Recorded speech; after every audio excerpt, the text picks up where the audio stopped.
हमें वही सीन दिखा जाता है जब हमारा इनोक ग्रे वो आगे भाग रहा था, लेकिन तभी उसे एहसास होता है जैसे उसके पीछे कोई है। वो सोचता है नहीं, ये कोई मॉन्स्टर नहीं हो सकता, मुझे लगता है ये कोई इंसान ही है। ये तो बहुत ज्यादा लाइट और फास्ट है, लेकिन ये अपने पाँव पे भाग रहा है। और तभी वो उसका पीछा करना शुरू कर देता है।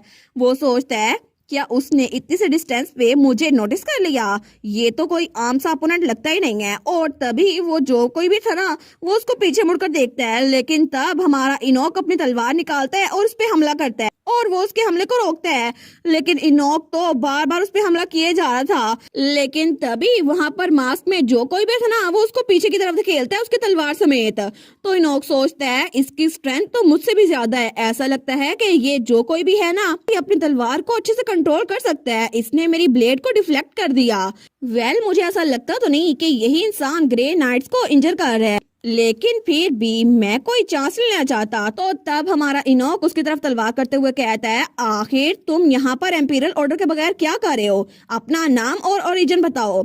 लेकिन वो कुछ भी नहीं बोलता। तो वो कहता है अगर तुमने मुझे अपना नाम ना बताया तो मैं तुम्हें सस्पिशियस इंडिविजुअल समझूंगा और तुम्हारा खेल खत्म कर दूंगा।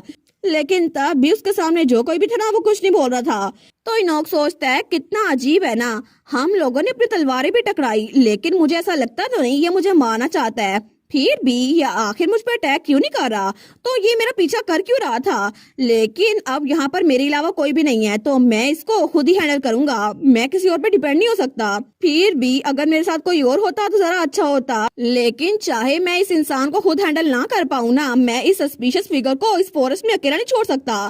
तभी उसे थोड़ी दूर से ही किसी की आवाज आ रही थी। वो सोचता है कि मुझे लगता है कि थोड़े से डिस्टेंस पे कोई और भी है। तो तभी वहां पर सिलीसा के चिल्लाने की आवाज थी, ओए रुक जाओ यहाँ पर। वो सोचता है ये तो दो लोग की आवाज है, क्या वो लोग हमारे दोस्त हैं। तो सिलीसा की आवाज थी, ओए बास्टर्ड, मैंने कहा ना रुक जाओ इधर, ओए ग्रे बास्टर्ड। लेकिन तभी हमारा हीरो जब हमारी सिलीसा की आवाज सुनता है ना, तो तब वो स्माइल करता है।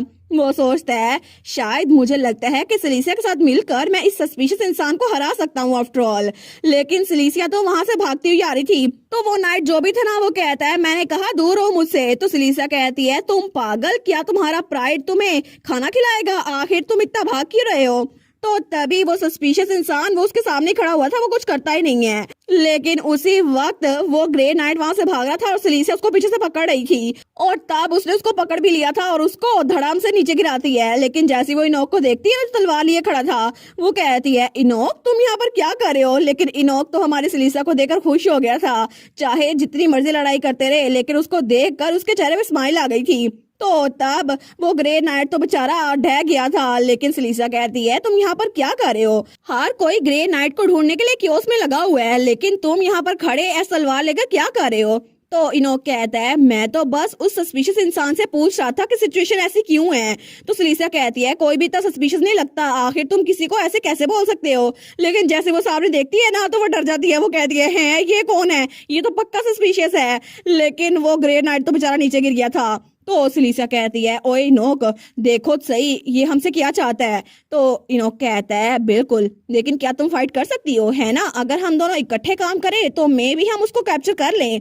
तो सरसिया कहती है इकट्ठे, मैं तो इसको खुद ही हैंडल कर सकती हूँ। तो हमारा इनोक कहता है सरसिया वो इंसान बहुत ज्यादा स्ट्रोंग है और तुम्हारी एबिलिटीज का मुझे पता है। तो हमारे उन कहती है लेकिन तुम्हें एक बात वो नहीं पता कि मैं जो पहले इंसान थी ना, उससे बिल्कुल बदल चुकी हूँ। तो तब अपनी तलवार निकालती है। तो इनोक कहता है क्या मतलब तुम बदल चुकी हो। लेकिन जैसे उसके तलवार को देखते हैं ना, वो कहता है सच में ये। और तब हमें वो वाला सीन दिखा जाता है जब हमारी सरसिया वो एक नाइट से हारी थी और उसके ग्रैंडफादर के साथ उसकी फाइट चल रही थी। लेकिन तभी एक तलवार वो टूट के नीचे गिरती है और सरसिया तो बहुत ज्यादा गहरे गहरे सांस ले रही थी, लेकिन वो तलवार उसके ग्रैंडपा की थी जो नीचे गिरी थी। और सरसिया के हाथ में जो वुडन स्वॉर्ड थी ना, उसमें से रेड कलर की रोशनी निकल रही थी। तो वहां पर कोई चिल्ला कहता है लेडी सरसिया वो जीत चुकी हैं। और तब हर कोई बिल्कुल शौक था। वो कहता है देखो सही, लेडी सरसिया की स्वॉर्ड ये तो चमक रही है ना, क्या ये स्वॉर्ड एनर्जी है। और उसी वक्त हमारी हीरोइन के पास उसकी स्वॉर्ड एनर्जी आ गई थी। तो सरसिया का ग्रैंडपा तो बड़ा खुश था। वो कहता है वेल डन, तुम्हें ये पता चल गया, तुम्हें अपनी पावर का अंदाजा हो गया है। तो सरसिया कहती है thank you so much grandfather. लेकिन प्रेजेंट में वो ये तलवार हमारे इनोक को भी दिखा रही थी। तो इनोक कहता है फाइनली तुमने फाइनली इसको अचीव कर ही लिया।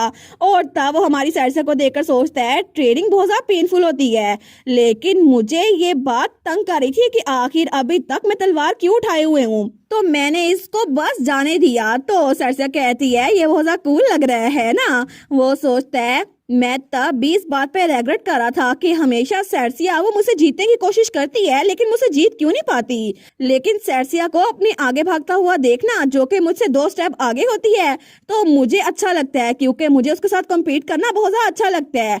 लेकिन जब वो फ्रस्ट्रेशन से मरने वाली हो जाती है ना और कहती है मैं गिव अप कर दूंगी, तो मुझे उसको बिल्कुल भी ऐसा नहीं देखना। मैं चाहता हूँ बिल्कुल भी बोरिंग ना बने। शायद इसी वजह से अभी तक मैं भी अपनी तलवार इसीलिए पकड़े हुए था।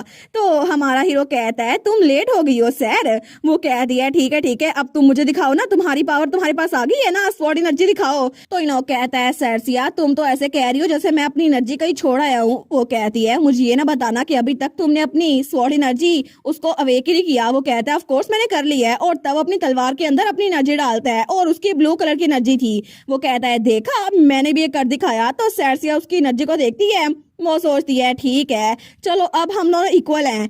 लेकिन इतनी लंबी बात करने के बाद दोनों को याद आता है कि उनके सामने दुश्मन भी खड़ा है। तो वो दोनों कहते हैं ठीक है इनोक चलो हम उस पे हमला करते हैं। और तभी वो सामने वाला वो भी अपनी तलवार उठा लेता है। लेकिन तब वो दोनों उस पे हमला करने के लिए आगे बढ़े थे, लेकिन उनके आगे वाला वो उन पे हमला करने के लिए तैयार ही नहीं था। लेकिन हमारे हीरो और हीरोइन वो आगे बढ़ चुके थे। और तब दूसरी तरफ हमें कैंप साइट का सीन दिखा जाता है जहाँ पे कोई नाइट भागता हुआ आता है। तो वो क्राउन प्रिंस के पास आया था और वहाँ पे हमारी सरसिया की मॉम भी बैठी हुई थी। तो क्राउन प्रिंस कहता है क्या हुआ तुम्हें। तो उसके कान में कहता है योर हाईनेस आधे ग्रे नाइट्स वो तो जख्मी हो चुके हैं और वो क्लिनिक में हैं, लेकिन बाकी का यूनिट वो तो डर के बैठा हुआ है। अब हम क्या करें, क्या हम एम्बलम नाइट से कहें कि वो आगे बढ़े। तो क्राउन प्रिंस कहता है नहीं ऐसा नहीं हो सकता, ये तो बहुत ज्यादा डेंजरस होगा। अगर सिर्फ एम्बलम नाइट्स आगे बढ़े ना तो फिर उनको भी बहुत ज्यादा खतरा होगा। हम लोग को इस सब्जुगेशन को अभी के लिए सस्पेंड करना होगा, उनको इन्फॉर्म कर दो। वो कहता है जी। तो दूसरा नाइट कहता है क्या मतलब हम सब्जुगेशन को सस्पेंड कर रहे हैं।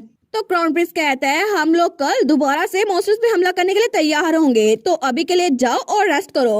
वो कहता है जी और मैजेस्टी। लेकिन तभी वो नाइट से बाहर निकल रहे थे तो उनमें से एक कहता है आखिर हिज हाईनेस उन्होंने सडनली सब्जुगेशन को सस्पेंड क्यों कर दिया। दूसरा कहता है मे बी अभी उनके लिए ऐसी जगह पर आना बहुत ज्यादा मुश्किल होगा ना, वो पहली बार ऐसी जगह पर आए हैं। लेकिन तभी उनके पास कोई आता है, वो कहता है क्या उसने सब्जुगेशन को सस्पेंड कर दिया। तो दोनों नाइट्स वहां पर देखते हैं तो वो थी एम्प्रेस और उसके साथ सेकंड प्रिंस था। तो वो लोग उसके सामने झुकते हैं, वो कहते हैं योर मैजेस्टी एम्प्रेस। तो एम्प्रेस कहती है क्या ये सच है। तो वो दोनों एक दूसरे को देखते हैं, वो कहते हैं वेल ये सच तो है। लेकिन तभी एम्प्रेस चिल्लाते हुई खेमे के अंदर आती है। वो कहती है क्राउन प्रिंस आखिर वो लोग जो कह रहे हैं क्या ये सच है। और वो अपने बेटे के साथ वहां पर आ गई कि तो क्राउन प्रिंस खड़ा होता है, वो कहता है योर मैजेस्टी। लेकिन एम्प्रेस कहती है क्या तुम सच में वो काम टालने की कोशिश कर रहे हो जो हिज मैजेस्टी ने तुम्हें दिया था। आखिर तुम इतने नाकाम कैसे हो सकते हो। मैं तुमसे पूछ रही हूँ क्या ये बात सच है या फिर नहीं। अगर ये बात सच में सच है तो फिर तुम्हें क्राउन प्रिंस बनने की कोई जरूरत नहीं है, यहाँ से मेरा बेटा संभालेगा, अब तुम्हारी यहाँ पर कोई जरूरत नहीं है। और इसी के साथ ये वाला पार्ट यहीं पर ख़त्म। तो आप लोग बताइएगा आप लोग को ये पार्ट कैसा लगा, और वीडियो को लाइक और चैनल को सब्सक्राइब लाजमी कीजिएगा। बाकी वीडियोस का लिंक भी स्क्रीन पर नज़र आ रहा होगा, तो काइंडली उनको भी चेकआउट कर लें। और thank you so much for watching my videos. Stay safe, bye bye.